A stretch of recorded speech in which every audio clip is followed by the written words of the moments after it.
Ku ingin satu cerita pengantarku tidur, biar ku terlelap mimpikan hal yang indah. Sudah beberapa hari Kancil mencari makanan di sekitar hutan, tapi Kancil tidak mendapatkan apapun. Semua ini akibat kebakaran hutan beberapa waktu yang lalu, hingga menyebabkan tidak adanya persediaan makanan untuk hewan-hewan di hutan. Kondisi ini membuat Kancil harus keluar dari hutan, menuju ke pemukiman warga agar ia mendapatkan sedikit makanan demi keberlangsungan hidupnya. Hingga sampailah Kancil di kebun timun yang luas milik Patani. Wah, banyak sekali timun-timun segar di sini. Jika aku mengambilnya satu, pasti Patani tidak akan keberatan, ujar Kancil sambil memakan timun yang ada di hadapannya. Setelah menghabiskan satu timun, Kancil mulai tergoda untuk memakan lebih banyak timun-timun segar milik Patani. Sepertinya jika aku memakan sedikit lebih banyak, Patani juga tidak akan tahu. Lagi pula, kebun timun ini kan luas. Sampai di sore hari setelah puas memakan timun-timun milik Patani, Kancil pun pergi dari sana dan kembali ke hutan untuk beristirahat. Di lain sisi, Patani yang baru sampai ke kebun timun miliknya pun menjadi kaget. Bagaimana tidak, banyak sekali timun-timun yang hilang dan hanya menyisakan sampah-sampah bekas gigitan hewan. Waduh, siapa yang sudah merusak kebun timun milikku? Jika seperti ini terus, bisa-bisa aku jadi tidak panen tahun ini, keluh Patani sore itu. Malam harinya, Patani telah selesai membuat orang-orangan sawah. Kemudian meletakkannya di tengah kebun, agar tidak ada lagi hewan-hewan liar yang berani mencuri timun-timun miliknya. Keesokan harinya, Kancil pun kembali ke kebun timun milik Patani. Namun, Kancil kaget karena di sana sudah ada Patani yang sedang berdiri di tengah kebun. Waduh, kok ada Patani di sana? Apa yang sedang ia lakukan? Apa dia sedang mengincarku ya? Kali ini aku harus lebih waspada nih, ujar Kancil dalam hati. Setelah cukup lama memantau, Kancil mulai curiga dengan Patani yang tak kunjung bergerak dari tempatnya. Perlahan Kancil mulai mendekat ke arah Patani, hingga saat sudah berada tepat di depan Patani, si Kancil akhirnya mengetahui jika itu hanyalah sebuah boneka yang dipasang Patani untuk menakutinya. Wah, sudah kuduga, ini hanya orang-orangan sawah. Pantas saja dia tidak bergerak. Sudahlah, lebih baik aku makan saja timun-timun segar di kebun ini. Apa kamu mau, Patani? Ujar Kancil sambil meledek orang-orangan sawah di sampingnya. Tak terasa Kancil sudah memakan banyak sekali timun-timun segar milik Patani. Dan tanpa sadar Kancil telah menjadi hewan yang rakus dan hanya memikirkan dirinya sendiri, tanpa memikirkan kerugian yang akan diderita Patani.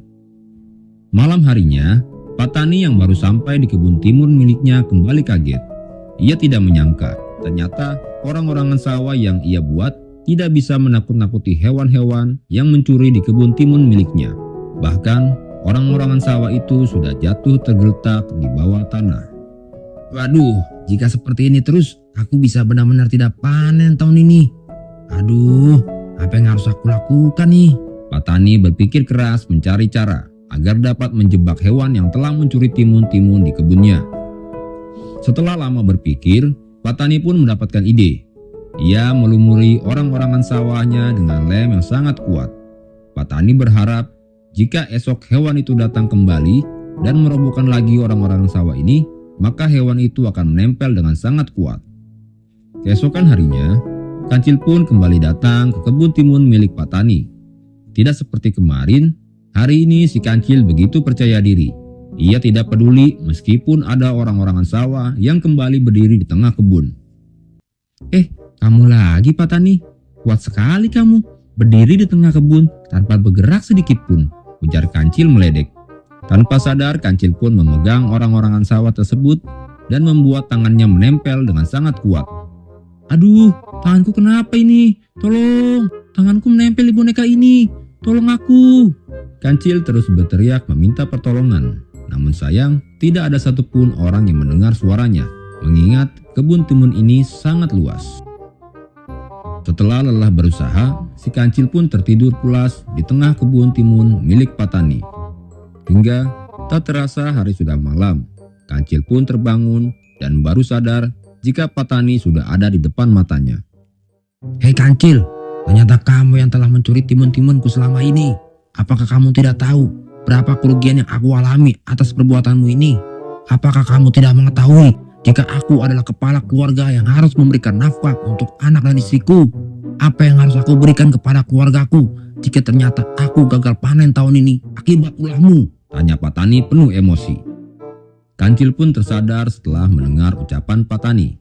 Ia meminta maaf dengan tulus dan berjanji tidak akan mengulanginya lagi.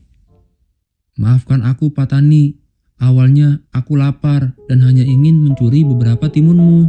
Ini semua karena di hutan kami sulit mendapatkan persediaan makanan akibat dari kebakaran hutan beberapa hari yang lalu, Pak. Tapi sekarang aku sudah sadar, Pak. Aku berjanji tidak akan mengulangi perbuatan burukku ini lagi." Akhirnya, Patani yang baik hati pun memaafkan semua perbuatan si Kancil. Bahkan ia berjanji akan memberikan Kancil timun yang banyak, asal Kancil mau membantunya menanam kembali bibit-bibit timun esok hari. Dengan senangnya Kancil pun setuju. Ia tidak menyangka perbuatan buruknya bisa dimaafkan oleh Patani yang baik hati ini. Pelajaran yang bisa kita ambil dari cerita ini adalah, jika kita mengambil sesuatu yang bukan milik kita tanpa izin terlebih dahulu, maka itu adalah sebuah pencurian. Dan mencuri adalah perbuatan yang sangat tidak baik. Tidak baik untuk diri sendiri maupun orang lain.